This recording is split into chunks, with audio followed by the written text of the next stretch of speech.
So I've left Ed Balls behind in the studio and I've come to the Conservative Party conference to find out what's going on and to listen to the four leadership contenders strut their stuff on the Tory stage.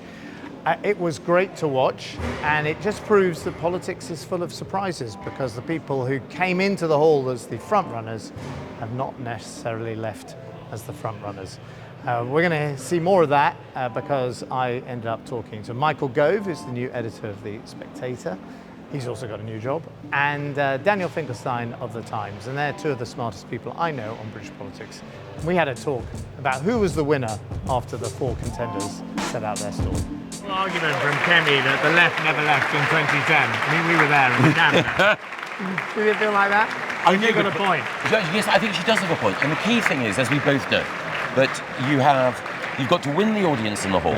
You've got to make sure that you're clippable on TV. You've also got to make sure that your message will resonate with the activists without putting off any of the blocks of MPs that are being assembled. So it's a complex game. I think, in horse race terms, Tom came into this sort of third or fourth. I think he's definitely now the back marker. Yeah. I like him very much. It was a bit underwhelming, underpowered. Didn't really say very much. No, precisely.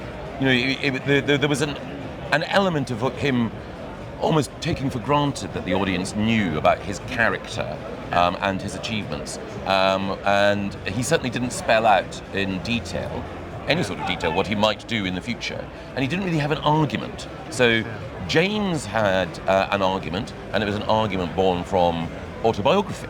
His argument was, we need to be optimistic. My parents thought about the future. I've always looked to the future. And Reagan was the hero, not Thatcher. Completely. Yes. I mean, unusual for a Conservative. Unusual and deft. Yeah. Because what he's also doing is saying, hey, some of these other guys are painting the sky dark. Yeah. I'm the person who can bring sunshine. Yeah. Exactly. Now, I think Robert Jenrick's speech was probably actually the most artfully written. Yeah. There were some very good lines there. And policy rich. Oh, yes. I mean, I don't agree with all the policies, but big changes. Oh, completely. But it seemed not to have that emotional connection, and it definitely felt flat. Yes, didn't it? Right from the start, she didn't get it off the ground. No. So my question for you is: does she ever? She obviously gets the hall going. Yes. When she does identity politics, anti-woke. Yeah. And she's very powerful on it. But the speech, when it's not that, is a bit flat, isn't it? It doesn't, and it was a bit wooden. Certainly the first half. Well, I think it's. And the end, she didn't get the big, response at the end. So it's undoubtedly the case that the parts of the speech where the audience responded most strongly were when she was reminding them, for example, the position that she took on gender identity and gender self-ID and the consequences in Scotland, and Labour taking a different stance. So that demonstration of conviction against the odds, producing change, that definitely got the audience going.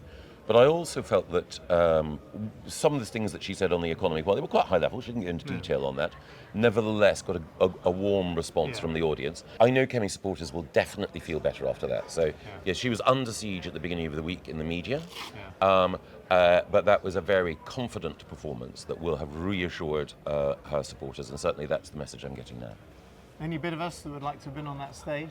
I've spoken here quite a few times. Oh yeah, no. I'm glad I put it behind me. I know how nerve-wracking it is. No, I mean they all did it actually very well. Yes. No one flopped. No. To be in front of all, to know that your future, potentially the future of your party, potentially the future of the country, will depend on 20 minutes. Yeah. It's very rare that you get a transformative speech. We were both there when David Cameron gave one in 2005. I think it's great that Tory Body has arranged this. I mean, completely.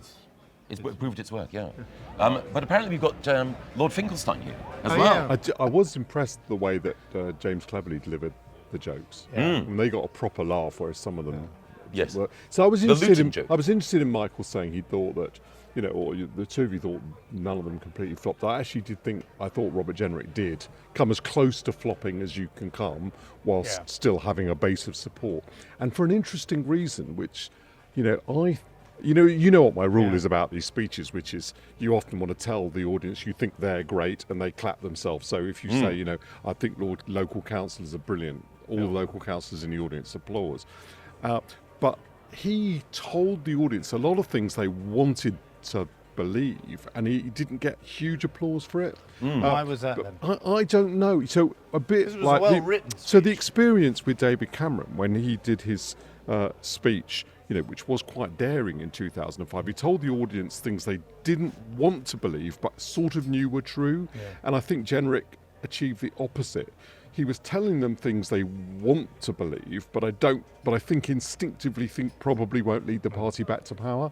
And therefore, he got polite applause for it rather than it connecting. And as for Kemi, I agree with the idea that in the second half, when she reached the identity politics, what had started not particularly impressively did take off.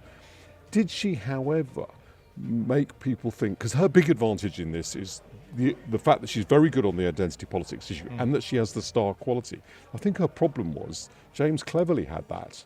So the standout star performance was him. And her whole shtick was, look, the others are all completely blank, boring people, and I've got some star quality, and I think she lost a bit of that. So I can see why after some mistakes it was confident and nothing went wrong.